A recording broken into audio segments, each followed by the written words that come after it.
in a booth with Dino and Joanne Longera. That would be the working guy and the brains behind Majestic Arms.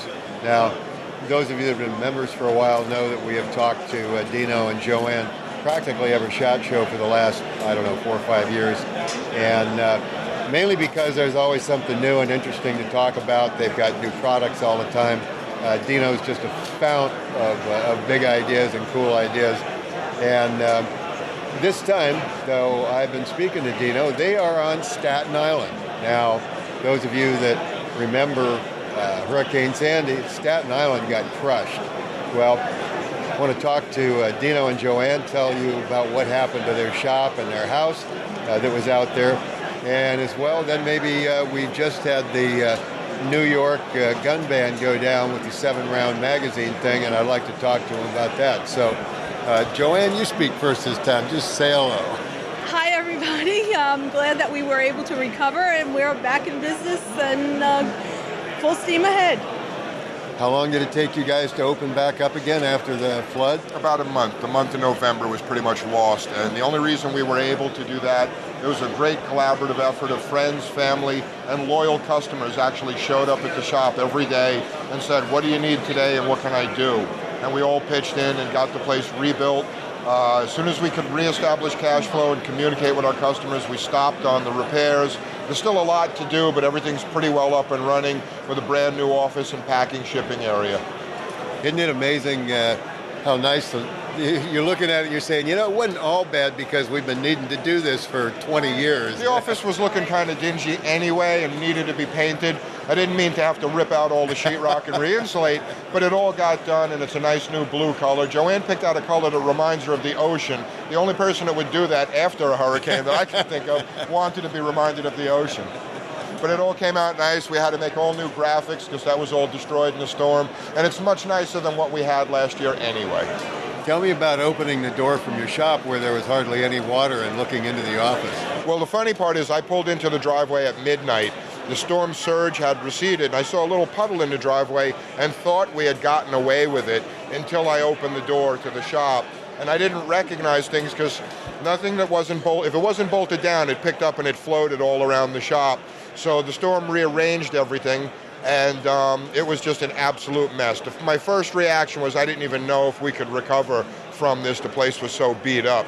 But we managed to do it thanks to all of our friends, family, and customers. Didn't you tell me you looked down in the office and on the water down there was all the way up to the tops of the desk? My desk, right below the top, when I opened my desk drawer, it was still filled with salt water, and everything below the top of my desk was still full of salt water. It took a while to dry it out and pump it out and get it all done, but by grace of God, we did it. And your house? The house was fine. The house is on high ground, and we didn't have any problems there, except the loss of electricity for about 4 or 5 days. Barbecuing weenies on your hibachi? That's exactly what we did. Luckily, we had a supply of gas. The only electricity for phones and anything was our cars. So every night we went out and recharged the phones. We had a portable TV that we would charge up overnight. So every day we had 90 minutes to an hour of television so we can keep up on what was going on. And let me guess, the federal and state governments came in and did a tremendous job helping you out. Is that correct? Not so much as a cup of coffee or a stale donut. It took them days to get anywhere near us. Thus far, we're going through the process with SBA for damage and storm relief. We'll see where that leads us, but we didn't wait for the government to help us because there was no time for that. We just had to do it all bootstrap style and get it done. Well, Dino, you're not the kind of guy that waits for somebody to do something for you anyway. No, you can't. I wanted it all done like I had a schedule. Within 1 week, I need a brand new office. And just about that much time, we had a brand new office in a week. Is this Mr. Type A over here? If you look up Type A in a dictionary, is his picture Definitely, there? definitely. Around the clock, right? Yes. It's amazing now how people come out to help. It was, and everybody, we got letters and emails and phone calls from all around the country and prayers, and all of you that did that, if you were watching, thank you very much. It all really helped. Every single bit of it gave us more spirit and energy to continue and get it all done. Well, and you also had just started, we just reviewed your 2245 new magazine with the bumper pads, I think, in the video, the Gun Club of America web meeting about 2 months ago, I think. So your magazine business is taking off. You had all the other things going on. You got the storm damage taken care of enough to go back to work, and you're ready to start pushing those magazines. And New York State comes up with the most ridiculous draconian laws anybody's ever heard of. Right now, we don't know what we're going home to. We don't know all of the particulars. We're hoping that we can at least continue to produce and sell 10-round sporting magazines and sell them out of state.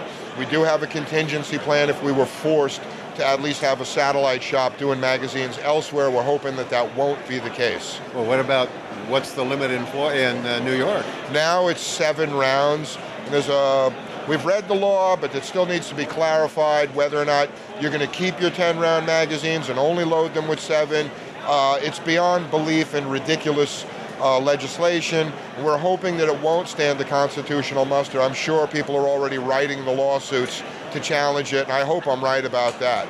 Well, I think it's kind of cool, though. If you're going to go out and commit a drug murder or something like that, or you want to go out and waste a group of people, you have to stop and think. Wait a minute. I can only put 7 rounds in or 8. What is it? You have to only put 7 rounds in. So, it's good. Now the criminals will only put 7 rounds in their big magazines because, after all, criminals obey all the laws, right? Well, and providing they can count to 7, that would be helpful.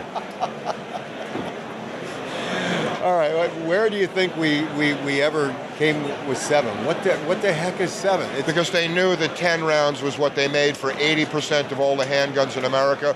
So they de facto wiped out 80% of the handguns in America by coming up with a number that's virtually undoable. Well, Dino, thank you very much. Thanks I very appreciate much. that, Joanne. Thank you, Jack. Always a pleasure talking to you guys, and we're going to have to get together after the show. Absolutely. We look forward to it. All right.